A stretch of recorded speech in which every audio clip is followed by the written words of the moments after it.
say you only scroll 30 minutes a day or an hour a day. It's not that that hour would have been the thing that transformed all the time that you had. It's what it did to your brain. Like you're saying, we're not satisfied with these little things we do, like tending to your garden or kneading your bread or making a meal from scratch. It's exactly right. Screens kill your creativity. When moms lack creativity, everybody suffers in the home. Then you're searching for a dopamine hit that is unnatural. They give us a dopamine high that we can't get in the natural world.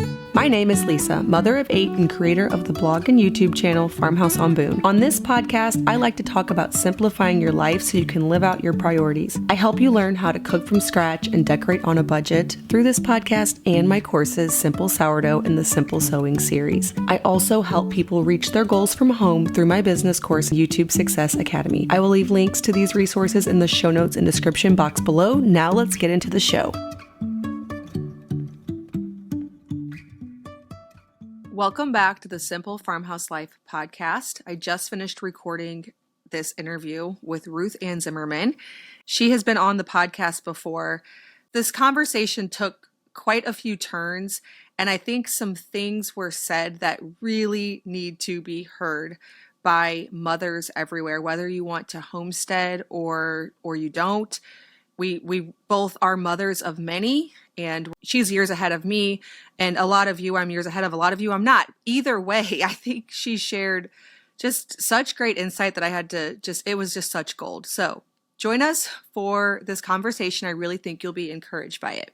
All right. Well, RuthAnn, I'm so excited to have you on. You and I were able to actually meet recently at the Modern Homesteading Conference. So that was pretty fun. And I actually don't even know if I got to hear you speak because I think it overlapped with stuff that I had to do. But I heard it was really good from a lot of people. But I wanted to have you on to chat about all kinds of things. You're best known in the homestead world for your homesteading and your family content and cooking. And you have a new book, The Heart of the Homestead. So tell us about you and your new book. So I was very happy to meet you at the Modern Homestead Conference, Lisa. You were on my list of homesteaders that I have not yet met, but wanted to. So I actually saw one of your children first, and it caught my eye, and I'm like, oh, Lisa's here somewhere. So I recognize that child. So I was very happy to meet with you too. So real quick background for those of you that don't know, my husband and I, we live in Northeast Iowa. We have 7 children. Our 2 older children have already flown the nest. We are grandparents, and our youngest son is 10 years old. He's 9. He's actually 9 years old. So, coming right up. Yes, our lives are very busy with the family and those relationships. But not only that, our homestead has evolved into, from what it first started as animals so that our children have chores and build the character that comes with having homestead chores, is now evolved into being self-sustaining, more or less, and, producing all of our own food, trying not to go to the grocery store more than we have to. So our lives are very full and busy. And so about my book, yes, I signed a 2-book contract with Harvest House Publishers, and the first book is about to release. It will release in a little less than a month. And okay. Yeah, and this comes out in September, so it's probably out at the time that people are hearing this. So You'll be able to find it anywhere. By the time this is published, people will be able to just type in the search of the title of the book and find it. But in the book, I wrote a lot about real practical homestead knowledge, but within each chapter is the heart of the homestead. So basically, in the milk cow chapter, yes, you can do all of these things with the milk cow, with your milk cow, with your raw milk, all these recipes and the nutritional, value of it. But within each chapter, I try to leave the reader with, it doesn't matter if you, are drinking raw milk every day, and if you're making, hard cheeses for your family, and not buying any dairy from the grocery store. If you're neglecting to build relationships with those that you love, it's not going to matter in the end if you did everything else right. In the book, I tried to encourage readers in a homestead way, but for those that are overwhelmed, want to do all the things, I tried to leave them with a big sense of comfort that, you know what, if I only have the time and the knowledge and the skills to build relationship right now, I am still doing something worthwhile. Yeah. Yeah. So it sounds like the motivation behind creating a homestead for you and for your family, you mentioned having a routine for your children to work, which homesteads lend themselves to that very naturally. But then also building that relationship. It wasn't just about practical things like filling up our pantry and making all of our food for the year, growing it all. It sounds like it was quite a different motivation that maybe people don't always think of. So growing up, Old Order Mennonite, I often say that Elvin and I already knew all the work that goes into raising all of your own food, because that's the way we were raised. So that wasn't our motivation because we knew that there's a lot of work to raise all your own food. So our primary motivation was simply to instill the character into our children that we felt we had gotten growing up on the homestead and on the farm, with having to do chores before school, and having to take care of animals. But it, as I said earlier, it evolved into, oh, this chicken tastes a whole lot better, and this beef Right. is a whole lot better. So it was a gradual process, but no, we did not start out with, hey, let's raise all our own food, because we knew that that's a lot of work. Do you feel like some people that grew up in the same kind of way that you did, do they, and I'm not saying this like with any assumptions because I don't know because I didn't grow up. I grew up with jobs and I grew up with a farm, but to raise all your own food in your community is a whole different thing, especially without a lot of the modern conveniences that you guys didn't have. Do some people, when they grow up, kind of go the opposite direction? Or do they, for the most part, do you feel like they appreciate all that was instilled? So I think everybody takes a journey away. And there's generational cycles within the Mennonites, the same as it is in every culture, except right now, where you said you grew up with your parents having jobs and convenience was a thing. So Yeah. that is now more popular in the Mennonite culture. So I would say they're a good 50 years behind the modern world as far as their pendulum swinging. Because I would say my peers within the Mennonite culture are embracing convenience. Right. More Whereas that was like we're over that now in the English world or whatever. Right. Yes, yes. So I see my peers embracing convenience more than my parents did.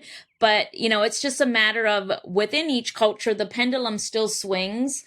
Yeah. And so I think our personal journey towards convenience was very short lived. So I would say in the Mennonite culture, my peers, their journey towards convenience is slow because they don't have, or their journey towards convenience foods is slower than ours was because they have to hitch up their horse and buggy and drive to the grocery store to buy their groceries, right? So that kind of hinders how fast they speed toward convenience. Whereas ours went really fast towards convenience, but then our journey back also went a whole lot quicker because we chose for ourselves that, this is not the lifestyle that we want. And so we came back around. But yeah, the journey towards convenience in each generation does its own thing. Yeah. Oh, yeah, absolutely. I know I'm thinking about when we were kids of the 80s, just the differences in today. Like even it's just all of the information, all of the knowledge. Like my mom went back then, bought all the snack foods because that's what everybody did. And then now she bakes her own bread too, like the culture does, because she sees the value in it. But you said that when you first, I guess you're saying when you first left the Old Order Mennonite and you and your husband started having children, that you went to more of the convenient way. How did that quickly lose its appeal for you? Like, why did you not say, oh, this is amazing. Like now I have all this extra time. I can do whatever I want with it. You said it, you quickly were like, nah, this is this is just not all it's cracked up to be? What brought us back around really fast was health issues in our, I think she was 4 or 5. So within a short amount of time of us embracing more of convenience foods, I was running to the doctor. Okay. And the answer was take out her tonsils, right? Mm-hmm. And I was like, absolutely can't do that. Until I find out what the tonsils really do. And what I learned is that the tonsils help clean your blood. It's actually one of the organs on the lower end of the totem pole. So whatever your kidneys and your liver, whatever doesn't get filtered out by those major organs ends up in the tonsils. And your tonsils are also one of the last organs to filter your blood before your blood goes to the brain. So some of you are already following where I'm going with this, but not only were her tonsils inflamed, but there was huge behavioral issues because some of the things that her tonsils should have caught were ending up in her brain, causing lack of focus, ADHD symptoms, all of that. So when I started connecting our diet with her health problems, it all came crashing down around us, right? Thankfully, we at the time only had 2 children. And it wasn't like I had a family of 8 to suddenly, I didn't have any teenagers who had opinions about the foods they wanted to eat. And right. I wasn't taking it's a lot Doritos when they're little. Yes, I wasn't trying to remove Doritos from a 16-year-old's diet, Right. It was just 2 little girls and my husband and I. And so that kind of turned us back to, so then I'm trying to buy organic snacks, but those were way beyond our budget. So right, that kind of started us back towards, okay, I have to make our food. And so that brought us back around to being more nutrition and health minded. Right, taking a quick break from this great conversation on homesteading and motherhood to tell you about today's sponsor, Azure Standard. Azure Standard is a co-op model where you and like-minded individuals who also prioritize healthy from-scratch food in your community all go to a drop location and get the goods that you need for your family, for your pantry, to stay well-stocked and able to make foods from scratch. So things like bulk grains. I get my hard white wheat berries from there. I get various bulk grains and flour and spices and baking goods and canned goods, frozen things, grass-fed butter, raw cheese I can pick up from Azure Standard. Things that I can't really get locally. I can't find raw cheddar. If I drive, I can, but it's really, really expensive and I can't get it here. So it's great that there's a drop location right in my community where I can get these great foods into our families, into my refrigerator, my freezer, my pantry. You can head to the Azure Standard website. So that's AZURE standard.com. Find a drop location near you. They are all over the country now. So there's likely one very near you and probably even a few options where you can pick up. So you'll place your order and then you'll get a pickup date where you all meet at a location that's already designated. A big truck will come in. You'll get all of your goods off of there. Go over to the Azure Standard website and see if there's some things on there that you've been wanting to stock in your kitchen, but you just didn't know where to get them. I think you'll be surprised at how many great items are on there, as well as seasonal produce for a really great price, a lot of organic options. AZUREstandard.com. Azure Standard is offering Simple Farmhouse Life listeners 15% off your first order of $100 or more to a drop location by using my code SIMPLE15. We'll also leave that code and website linked in the description box below. Well, let's talk a little bit about time and the amount of time that all of this takes, because I think that's one of the top arguments that people have. They feel like, okay, but if I do a home or have a homestead, if I make my food from scratch, I already feel stressed. I already feel like I have too much on my plate. And I have a little theory that, and I've talked about this before on some of my podcast episodes, that people in some ways have too much time and we end up filling it. Like you probably have a rhythm to your day that's very busy and steady, but not really stressful. And I think that's hard to grasp when you come from like a very stressful, bam, bam, bam type of schedule where you didn't set it up for that kind of lifestyle. Do you know what I'm saying? Mm-hmm. So I think you're absolutely right.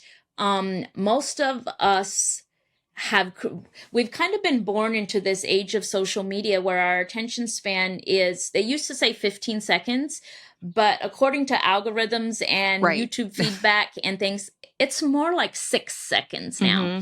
That's everybody's attention span. And I think adults are very, very much like our children who are addicted to screens, where they become bored very, very quickly because they're used to, okay. So I think when you try to take a mom, let's say she says, okay, I'm going to choose two things and I'm going to make them myself. She goes into the kitchen, and so she's working off of a screen, right? But her brain is saying, I need to be entertained and I need a dopamine hit every 6 to 8 seconds from How are you this going to sit screen. there and make bread when you need that? Yes. Right. So Yeah. making bread feels dull and it feels unnatural because the brain is looking at a screen and expecting a new scene every 8 seconds. And I think we need to get away from, number one, write your recipe down or in a book. And because in your brain's not expecting a dopamine hit. When you cook from a screen, you're expecting that dopamine hit. Anyway, I'm getting off on a soapbox. I think it's an important one, though, honestly. I think, there's all this information out there about children and screens and how it affects their focus. But it's the same with adults because that dopamine hit, we get so addicted to it. And we need to wean ourselves from that. And we need to instead look at this bread that, yes, maybe it took you a long time to make this bread, but we need to look at it and get a dopamine hit from seeing that bread and saying, this is going to feed my family. And I have cut out a dozen or more ingredients. We need to make that be our dopamine hit. And living in the day and age that we do, we have to be intentional and we have to tell ourselves, look what I did. Say it out loud because your brain needs to hear you say, look what I did. I've cut out 12 or more toxic ingredients and we're going to eat of this bread. I'm going to make, sandwiches, and then I'm going to make French toast. We have to override in our brains what screens have done to our brains. Yeah, I think it's a really important conversation. I was actually over the weekend talking to one of my sisters about this because she's quite a bit younger than me and she grew up with screens around. Whereas, you and I, we didn't have social media, and you especially didn't, but I didn't have social media till college. And so I very clearly remember life before and life after, which is a perspective that, kids these days under under 30-ish, maybe a little younger than that, don't have. And she's coming from that perspective of being quite a bit younger than me. Say you only scroll 30 minutes a day or an hour a day, which the data bears out that that's really actually not true. If you're honest with yourself, it's worse than that. But it's not that hour would have been the thing that transformed all the time that you had. It's what it did to your brain, like you're saying very clearly, is that we're not satisfied with these little things we do, like tending to your garden or kneading your bread or making a meal from scratch. We can't even get our brains to go there because they're just so bored, and that's so dull that we have to fill things up with things that are a little bit more exciting. It's exactly right. So number one, screens kill your creativity. And for moms, that's huge. When moms lack creativity, everybody suffers in the home. So the screens kill your creativity, and then you're searching for a dopamine hit that is unnatural. It's like being addicted to a drug, right? Life is going to feel so dull when you start breaking that addiction, but it's very necessary. To the beginning homesteader who feels like they don't have the lack of time, I challenge them every time that thought comes up to tell themselves out loud, I don't lack time, I lack creativity. And then force yourself to do something mundane that feels mundane to you. Maybe go weed your garden or cut a bouquet of flowers or bake something real simple. And then speak out loud, look what I did. I just made cookies that saved me $10 or, something like Right. that. We have to be intentional about rewiring ourselves towards relationships and creativity.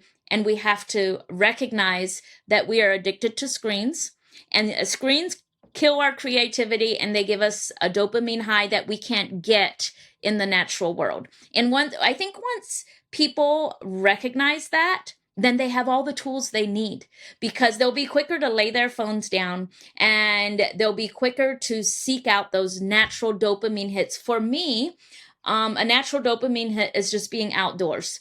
But I've trained myself, because so when we left the Mennonites, of course, screens were huge. And I would say that I fast became addicted to scrolling, especially because I had little ones underfoot, and they're emotionally exhausting. So I kind Yeah, you of, can check what they out. now call, yes, it was my way of doing something for me. So I know what it feels like to have to step back and become intentional.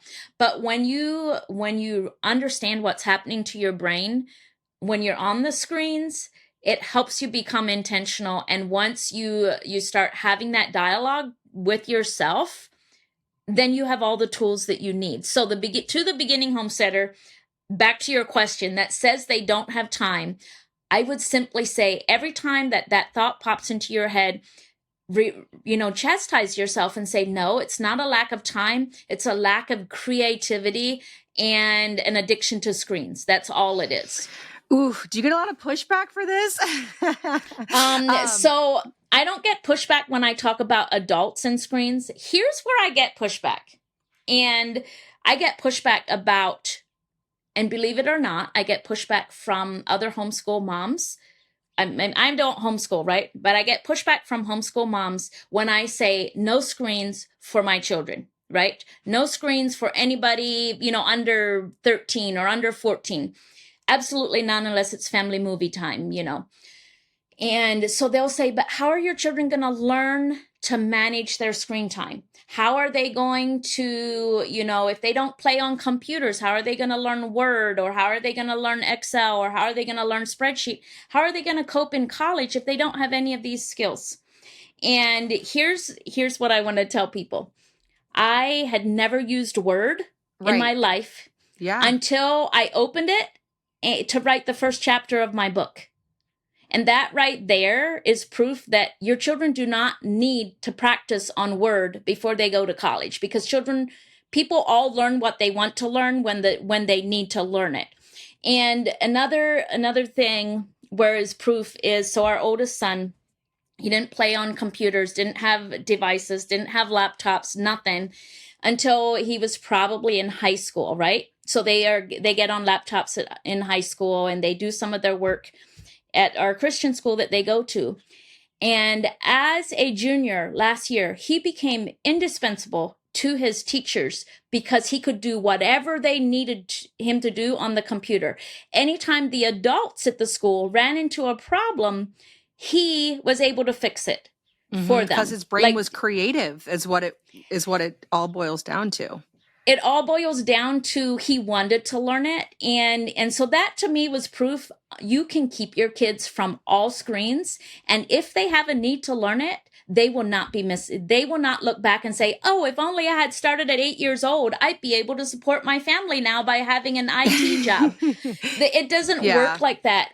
So those two incidences just proved to me that you can raise your kids without screens, and they will not be lagging behind their peers if they want to go to college or at any time. They're not going to be lagging behind their peers because they didn't have screens. So that argument is invalid to me. Well, and is anybody actually, when they're talking about the screen time they're fighting for, are we really talking about opening up Word? Because I don't think we are, right? Like, I don't think that's what they mean when we're arguing for it. I think the most important part is we've talked about the dopamine hit and not being satisfied by just daily routines and rhythms. That your mom and my mom didn't struggle with this because they didn't have this too. And even me, when I was a young mother, when I first had my first two daughters, we didn't have internet in our house. So I had no screen addiction. There wasn't anybody telling me that I shouldn't be satisfied with learning how to bake bread, even if I did it the wrong way.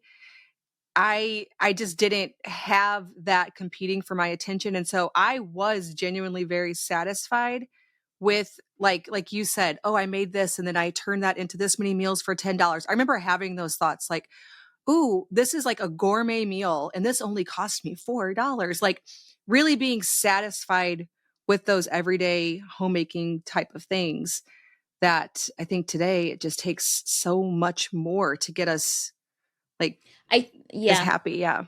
I think the key to that, Lisa, is for people to speak it out loud.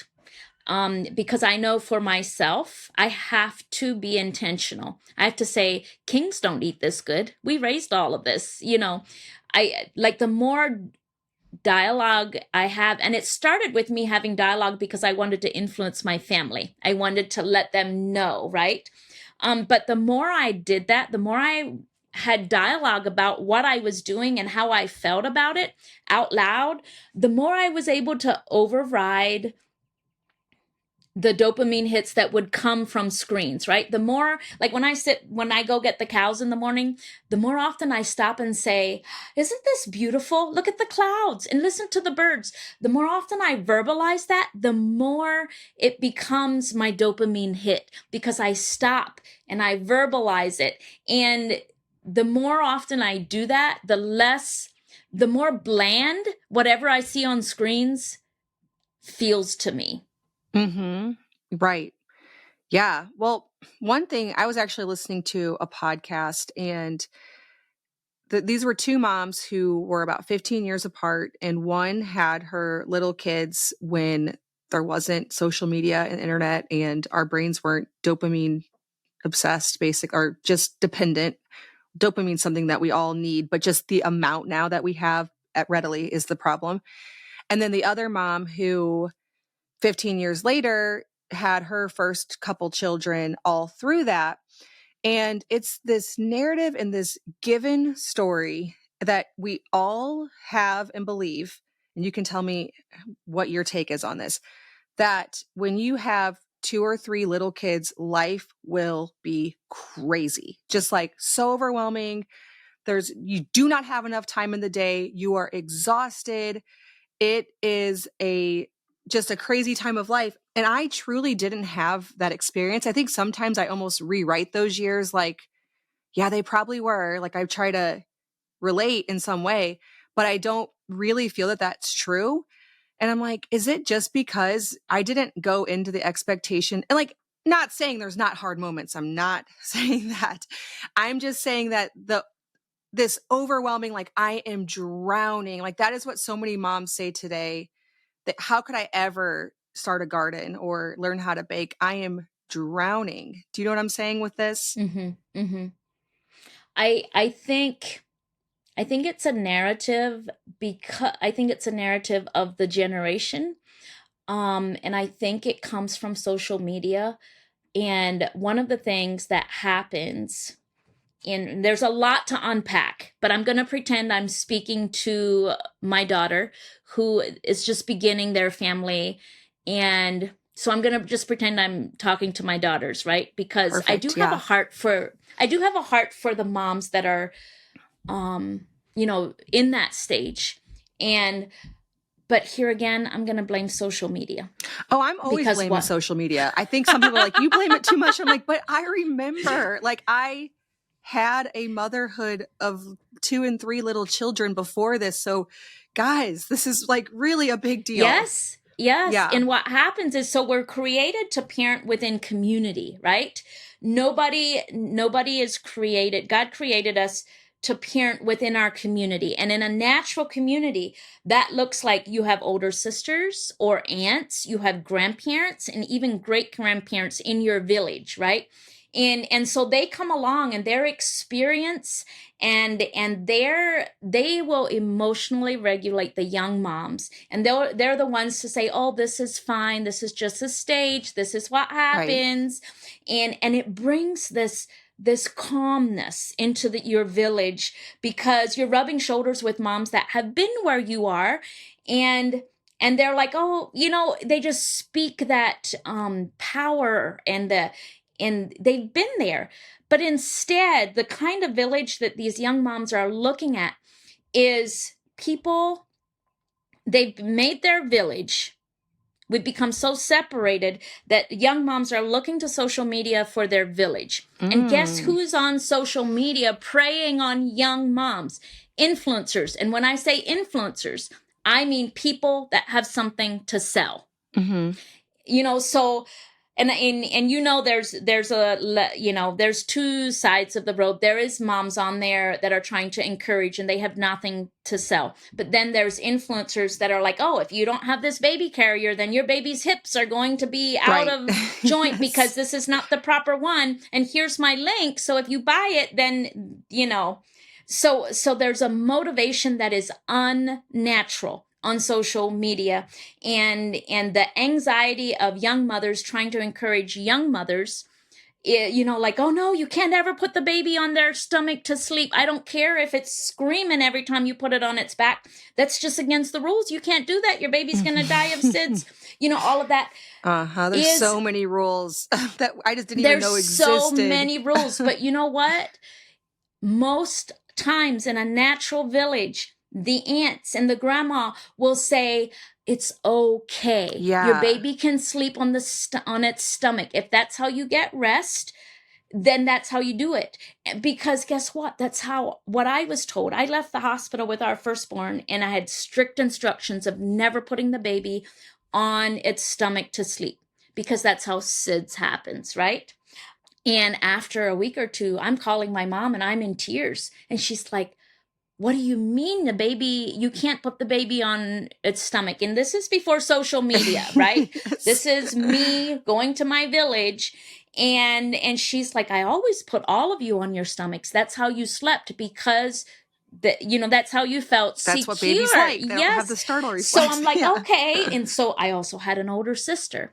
And so I called her, and she'd already had 3 babies. And she had them in the hospital, so I knew that she would have heard the same instructions from the hospital that I did. And I'm like, did you follow that rule? And she's like, I did for a week or 2. And then I'm like, you know what? I need sleep. My baby wants to sleep on its stomach. That's what we're going to do. And so that's what a natural village looks like. But when you have young moms trying to help young moms, that's where all of this anxiety comes from. And all of this, their brains are so full of the rights and the wrongs and all the equipment, the proper equipment that you need. And so social media and young moms, I promise young moms, if they would step away from social media, but then we have to be willing to be their village and help them find their natural groove. But social media is where all of this anxiety and I have zero time is coming from, because it's an unnatural village. It was never meant to be that way.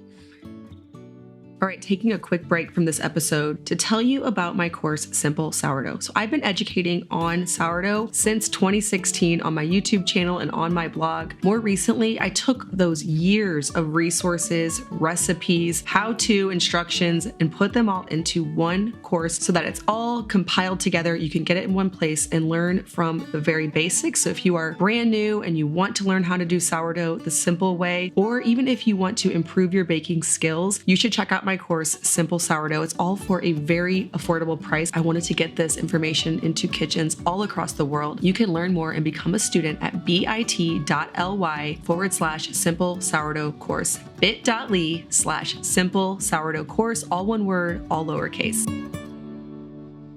This is gold, RuthAnn. This is gold, because I have been having a lot of thoughts lately in my head about the village. And this is why. Do you find that the village is extremely misunderstood? Because I was talking about this with my sisters. Again, all my conversations happen with my sisters, my natural village, even though I'm the oldest, so I'm kind of their village. Anyways, I think that these women on social media think that the village means that somebody's going to come over to your house, your mother, your mother-in-law, your grandma, and clean your floors and cook food for you. I don't think people quite understand what the village is, which the village, like you said, and looking back, I kind of thought, oh, well, I don't have a village. I don't have anybody that comes over and helps me. Nobody like takes the child while I get stuff done. And I think we all think that's what the village is. But I totally have a village, because when I was a young mom, I was asking my mother-in-law, I was asking my mom, what'd you do about this? What'd you do about this?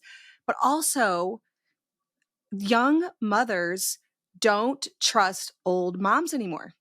So have you found that to be the case? Whereas I took my mom and my mother-in-law's advice, and I actually thought it was good advice back then. Like there was nobody else competing for it. So what happens again, there's a natural break in the village, and here's how it happens. So let's take my daughter, for example. She was present when I was raising my babies, right? She was already a teenager, and she watched me raise the baby. She was alongside of me. So the disconnect happens because, and I'm not pointing fingers, right? I'm just saying, so let's say the disconnect happens because families are smaller. So if we would have only had 3 children, right? Those 3 children would have never seen me parent babies. Right.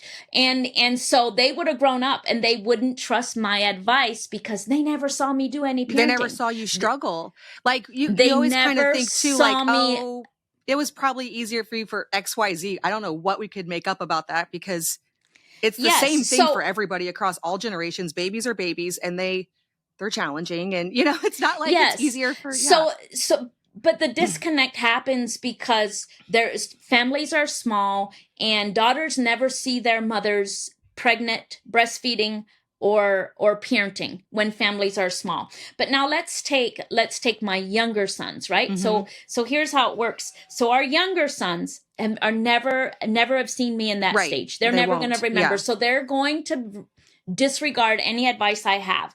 But guess who they saw parenting Your firsthand? Oldest children, yeah. They see their sister. And so who are they going to go to for advice? They're going to go to their sister. So that's part of the reason these young moms are disregarding the older generation, because they think we don't know what we're talking about. So they go to their peers, because I can see that you're struggling, right? I can see that you're in the same boat that I am in. I've seen so they're trying to get their advice from their peers, because families are smaller and there's not this overlapping of the generations that happened in our grandparents' time. And just like I explained with our family. So our younger sons, they're probably not going to come to me for advice, but they'll go to their sister, because that's who they saw in the midst of it. Well, yeah. So that is part of why us older moms, our advice is disregarded, because they don't see us having any firsthand knowledge, and it must all be old-fashioned and outdated. You just forget. You don't know anything, and I think we all have a little bit of pride in our hearts to do that. But like you mentioned, I went to my mom and my mother-in-law because I was the first on any side to have children amongst my friends, everything like that. But then my youngest 2 sisters, they both have started families in the last 2 years. They come to myself and my sister, who we already are, a decade plus beyond that as far as raising kids. So I think you're right. Like I bet they don't call mom and say, what did you do when this happened? Whereas I did. And then they call us. And so I think the village thing is just really something I've been wanting to unpack on the podcast, because I see it thrown around constantly, and I really think that moms think it's something else. They think that generations past had something that they don't, which they do, but I think they're misunderstanding what it even is. Lisa, let's unpack what it looks like for us to be a village. If I can share a story, one of my first experiences of being somebody's village was with my younger sister, right? And this can be a story, a cautionary tale of what us older moms should never say to younger moms. So she was struggling, right? And because she's so much younger than me, I had already been to that stage and already moved on to a different stage. And so what naturally happens a 2-year-old versus a 12-year-old, right? So if you're parenting a 12-year-old, you look back at the 2-year-old and you're like, oh, that's peanuts. It gets much harder, or something like that. Correct. or like, say if somebody has one baby and they're lamenting about, oh, the baby doesn't sleep, our minds naturally go to, oh, wait till you have two. You and just then wait. You just wait. It gets harder. You've Right. got it easy now, Yeah. And so that was That's kind such a of, temptation, and yeah. I know that in my heart. So if somebody said something like that and you're a young mom, know that they don't mean it that way. It comes out that way, but what they're trying to tell you is be encouraged. This is just a season, right? Mm-hmm. So my sister, and she's very articulate, and she said, it's not helpful when you act like my struggle is not even a struggle compared to yours, right? She's like, Right, that's not yes. helpful. And so we went on to have a real nice dialogue about it. And she said, it's like I bring my brand new baby with a white blanket, and I'm saying this is really hard. And you guys just dirty it all up by saying, oh no, what I'm going through is even harder. You've got it easy. And so having that dialogue helped me to understand that the way you become somebody's village is by first hearing what they're saying and recognizing that their struggle is real. And then the ball's in their court. And if they ask for advice, then you give advice. But the first thing as a village, if we are somebody's village, the first thing to say is, I remember those days are really hard.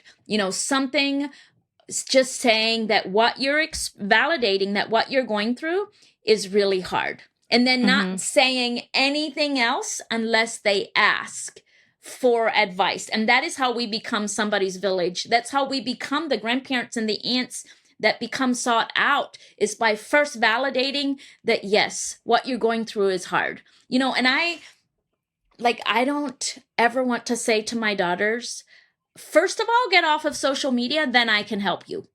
Even though that's kind of what I want to say sometimes, is don't listen might to those moms. you if you do that. Yes, you have to understand that is the age that they're living in. And they're going to learn for themselves that that's going to drag them down. But to become a trusted member of their village, I have to first validate that their struggle is real, and that crying at 2 a.m. because your baby won't sleep is a real struggle. And is something I did too. Now I can let that roll off because I'm like, okay, you just have the perspective of seeing that you get through that season regardless. And, you can live through the sleep deprivation. And so you have that perspective. And so what was a very hard thing, though it's the same thing, no longer feels difficult. When I was going through that with my first baby, it was very difficult. And I remember there were some people in my church, older moms as well, that I would ask questions to. And I can literally remember some of the questions I asked them thinking, they probably thought I was such an idiot. And so I don't want to be that person, because they didn't tell me I was an idiot. They actually just answered the question. And now if I heard that question, and this, of course, is coming from somebody who gets a lot of questions because of the way we put ourselves out on the internet. And so I think there's a little bit of just, it can be a lot sometimes, but I'm like, do not act like that, because you were totally asking these exact same questions because these things felt huge to you, when now you realize they're not a big deal, but you didn't realize that. And these older moms, they actually just answered the question. They weren't like, oh, you silly thing. Yeah. Yes. And the truth is, when you are a first-time mom, and I was talking about this to my older children, because our son, we, for the first time, have a teenage son, right? We already raised 2 teenage daughters. So now next we have a son and a daughter. And I was explaining to my son, because he was giving me some pushback and more or less telling me that I'm, too involved in his life, or too concerned about where he is all the time. And I told him, I said, it's very different raising a teenage boy, and you're like a firstborn. Like, I am learning Yeah. things for That's a the whole new thing. first time. And I said, it feels strange and it feels new. So you're going to have to remember that. Right. But also, like, I remember, and then with our daughter, it just feels like, oh, I've been here, I've done this, right? But for him, I'm still wondering how I'm going to survive the next 6 months with him having, Right. Yeah.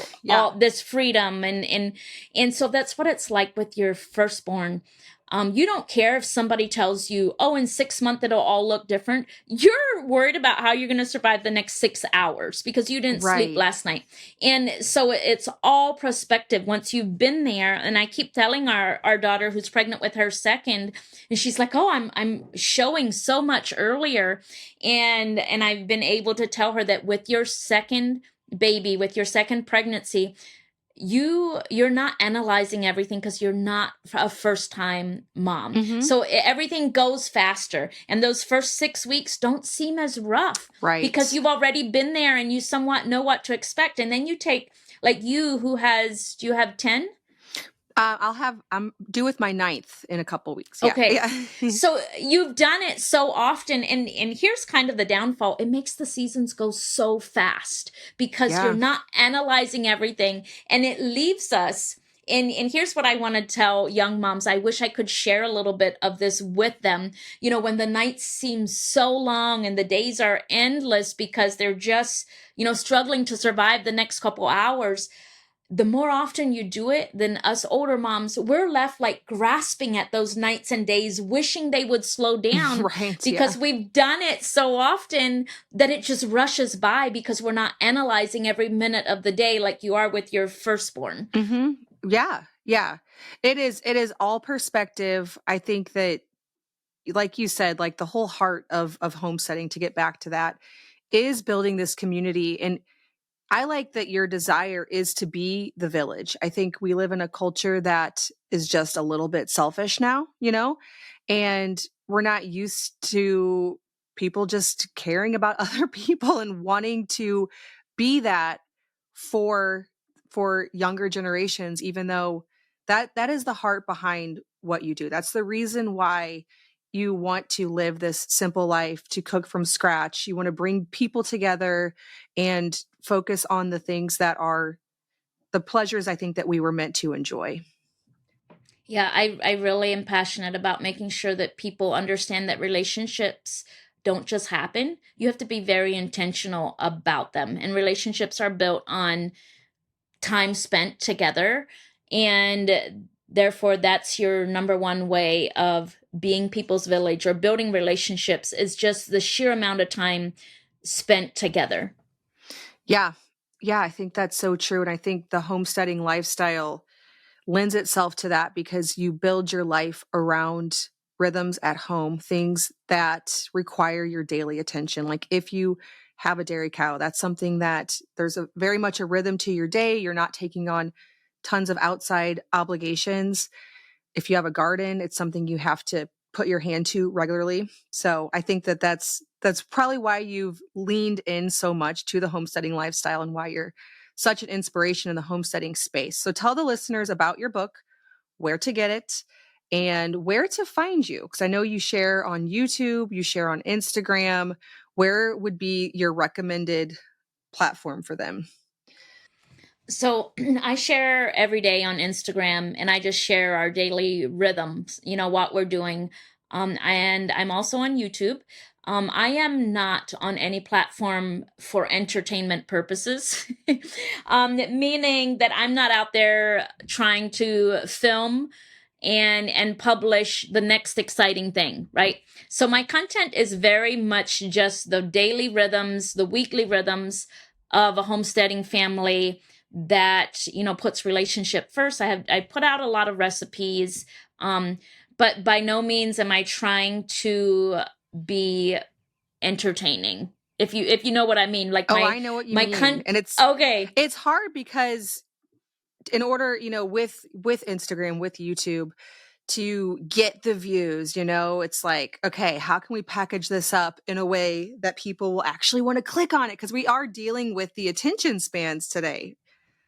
as Yes. creators. So it becomes a fine line of, I have to, because I'm a creative person, I have to make sure that my content brings me joy, because once that's gone, Yeah. then Burnout. I won't want to show up anymore, Mhm. right? Because then it's just a job.